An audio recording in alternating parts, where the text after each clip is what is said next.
If the axe is dull and its edge unsharpened, more strength is needed, but skill will bring success. If I was given 6 hours to cut down a tree, I would spend 4 of those hours sharpening my axe. And what that means is you need to invest in yourself and your skill set. Yes, it's straight out of the Bible and it's very true. And what you need to do is sort of put points, if you will. It's like a role-playing game where you put points on your character. Put points on the skills you are already good at or your natural traits. You need to invest in yourself and your tools. What are those? Books, knowledge, skills. You need to train, whether it's to be successful in life, to make money, or to become a champion at something. You need to invest in those.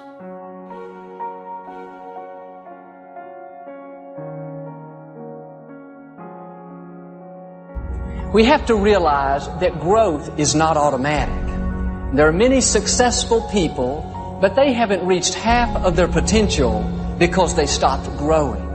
There's something called destination disease. That is, when we reach a certain goal, when we get our degree, when we get a certain position, when we get the house paid off, we just kick back and put our mind in neutral and we coast off of what we've already learned. We may make a little progress here and there, but we're really not learning anything new. We're really not growing. We're not becoming better in our careers, better in our personal life. And one of the reasons is the way we were trained. As a little child, we grow automatically. We get bigger, we develop physically, mentally. We have parents, teachers, coaches that challenge us to grow. Early on, growth is automatic. It's just a part of our life. But the problem is, at one point, when we stop growing physically, when we get out of school, that growth is no longer automatic. If we're going to continue to grow, we have to take responsibility for our own growth. We have to have the attitude, how can I improve? What can I do to make me better? We have to stir up that desire to learn. We should have a goal to grow in some way every day. A goal to learn something new every single day. But we're never supposed to stop learning. Today there are so many opportunities to grow. With modern technology, it's easy to increase and expand our thinking. Don't get stuck in a rut. You shouldn't be at the same place next year in your career, in your finances, in your relationships as you are right now. You should know more.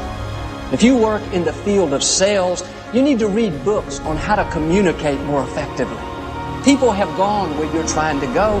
Listen to what they have to say. Take courses, go to seminars. There's potential in you that has to be drawn out.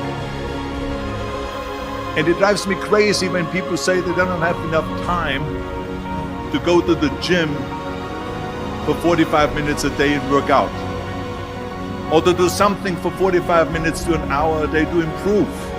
If it is physically improve or if it is mentally to improve. Imagine you read 1 hour a day about history. How much you will learn after 365 hours in 1 year. Think about if you study about the history of musicians, of composers, how much you would know. Imagine if you would work on a business, in some business that you want to develop, every day for an hour. Imagine how further along you will go and get.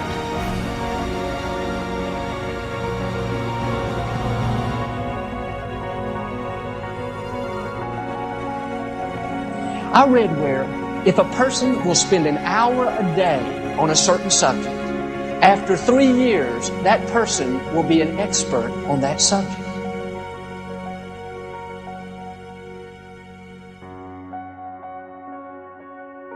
There are two kinds of pain in life.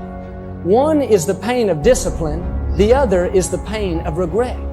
The pain of discipline weighs ounces, but the pain of regret weighs tons.